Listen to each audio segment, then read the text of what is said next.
Bueno, el trabajo que yo he desarrollado en persuasión y cambio conductual tiene sentido dentro de toda mi historia. Yo soy argentina originariamente, crecí en una familia académica en los años 70 y en esos años, por supuesto, como todos saben, vivieron una cantidad de circunstancias de persuasión, coerción, secretos, que en parte fueron la base de mi interés en estudiar cómo podía ser que la gente pudiera inclinarse en vaivenes bastante significativos, ideológicos o de la forma de comportamiento, o vaivenes que llevan a la disolución de la cooperación social o el altruismo. Y sobre esa base, entonces, me dediqué a buscar respuestas para varias preguntas. Una es cómo se pasa del punto de persuasión hasta llegar a poder desarrollar una conducta. Hay bastante camino entre simplemente presentar un mensaje y que la gente pueda decir sí, me parece bien, a que se embarquen en desarrollar conductas relacionadas a eso. Y esa cadena de procesos no estaba totalmente clara cuando empecé mi trabajo, por lo cual fue uno de los puntos en los que me dediqué y me centré para poder desarrollar la teoría y la forma de proceder en ese tipo de contextos. Otro tipo de preguntas a las que me he dedicado incluyen cómo se puede hacer para que la gente reciba mensajes cuando en realidad temen o al mensaje o a la conclusión del mensaje. Y esto lleva, por ejemplo, a que tengamos que preguntarnos cómo hacemos para presentar un mensaje cuando la gente está fundamentalmente en desacuerdo de eso. Y una de las maneras que hemos visto en mi laboratorio es que darle a la gente confianza para defenderse contra el mensaje es en general la mejor forma de que se expongan a un mensaje con el que están en desacuerdo. Entonces, si hay que presentar un mensaje, por ejemplo, a favor de las vacunas y la gente está en contra, es mejor prepararlos para defenderse contra el mensaje, es decir, cómo van a poder ver el mensaje pero hacer lo que ellos quieran, no necesariamente salir persuadidos por el mensaje, y ese tipo de abordaje tiende a resultar mucho más efectivo. También me he centrado en la pregunta que podría poner de la siguiente manera, que es ¿en qué situaciones la persuasión empieza cambiando la convicción y cuándo termina cambiando la convicción? Que son situaciones muy diferentes. Muchas veces la persuasión está basada, por ejemplo, en factores emocionales, pero igualmente termina cambiando las convicciones por procesos de racionalización. Entonces, bueno, todas esas preguntas forman la base de lo que ha sido mi contribución al campo de las actitudes.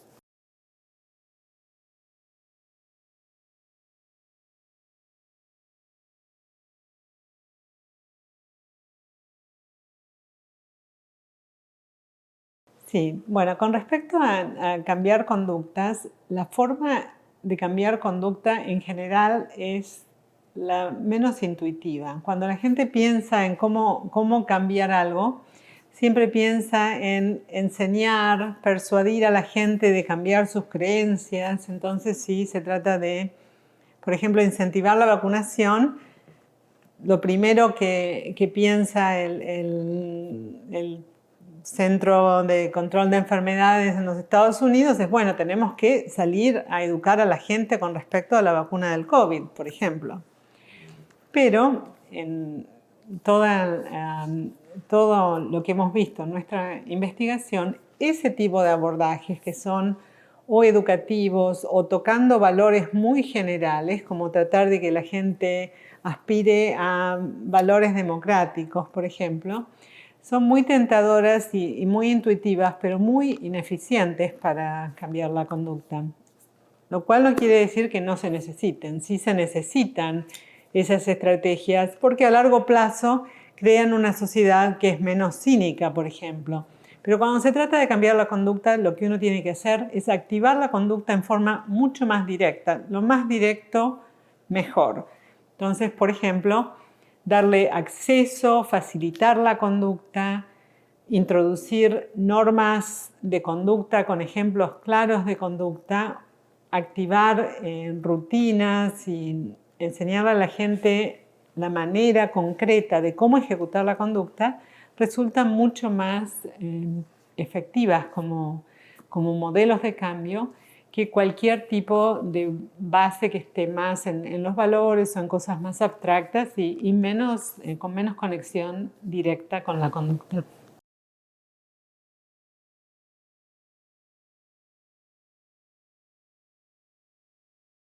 Sí, bueno, la relación entre las actitudes, las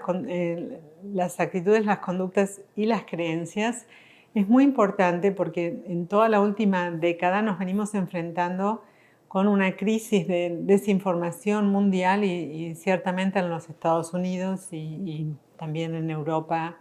y en la mayoría del planeta, y no es que sea una cosa nueva, ¿no? La desinformación es algo que probablemente surge cuando surge el lenguaje y la posibilidad de mentir simplemente, pero se ha tornado realmente importante políticamente y en el ámbito de salud pública también. Entonces, si tenemos en cuenta la relación entre las creencias y las actitudes y las conductas, surgen varias enseñanzas de este trabajo que nosotros hemos hecho. Uno es que si miramos a la desinformación simplemente desde el punto de vista de la desinformación, no hay conexión directa necesariamente con la conducta. Entonces, por ejemplo, tratar de cambiar las creencias de por sí puede ser totalmente innecesario o inefectivo. Si se trata de la creencia de que la Tierra es plana, por ejemplo, tratar de cambiar esa creencia no va a tener ningún impacto en la conducta, es decir, que en general nos interesa abordar o atacar la desinformación por el impacto a la conducta. Pero una vez que llegamos a eso, a que en realidad la meta es la conducta o una consecuencia de las creencias,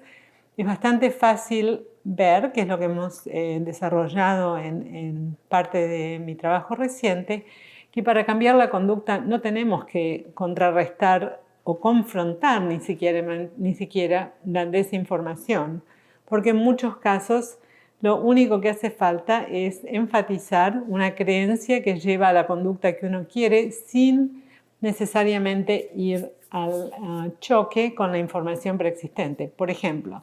si la gente piensa que una vacuna incluye un chip y que ese chip es obviamente un problema para cualquiera si fuera cierto, lo cual sabemos que es totalmente falso. Para que la gente se vacune, no vale la pena ir a contraatacar ese tipo de conductas porque es igual o más efectivo directamente introducir los caminos que llevan a la vacunación, sea el acceso o sea otras creencias que nos llevan al mismo tipo de meta perseguida.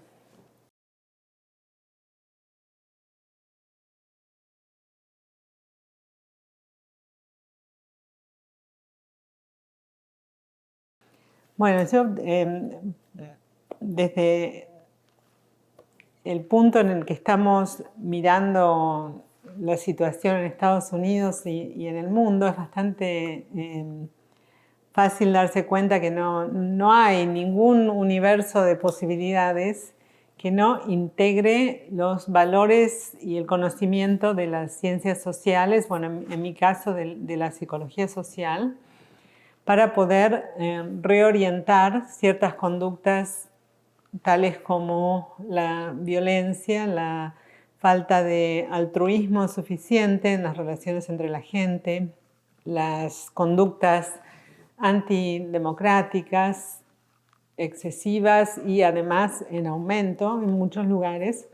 o la degradación del ambiente natural sin ni siquiera ir a temas tales como la pobreza, desigualdad y los distintos problemas que enfrentamos en el mundo. No hay manera en que la ciencia y la tecnología puedan manejarse con esos problemas sin conocimiento de las relaciones sociales, de dónde se integra la conducta dentro de la sociedad, que es básicamente el rol de la psicología social. Y un ejemplo bastante claro de esto es que cuando se completó el descubrimiento de la vacuna del COVID, fue una gran sorpresa para los biólogos y todos los investigadores que desarrollaban la tecnología, porque pensaban, ¿cómo? Nosotros sabíamos que había que inventarla, pero nunca pensamos que iba a ser un problema después que la gente use la vacuna. Pero por supuesto, eso para los que venimos estudiando la relación entre la actitud y conducta es siempre el tema clave, que hay que hacer que la gente desarrolle las conductas que van a ser beneficiosas, y eso de ninguna manera es algo que se pueda dar por sentado, sino que debe ser estudiado, y en este sentido el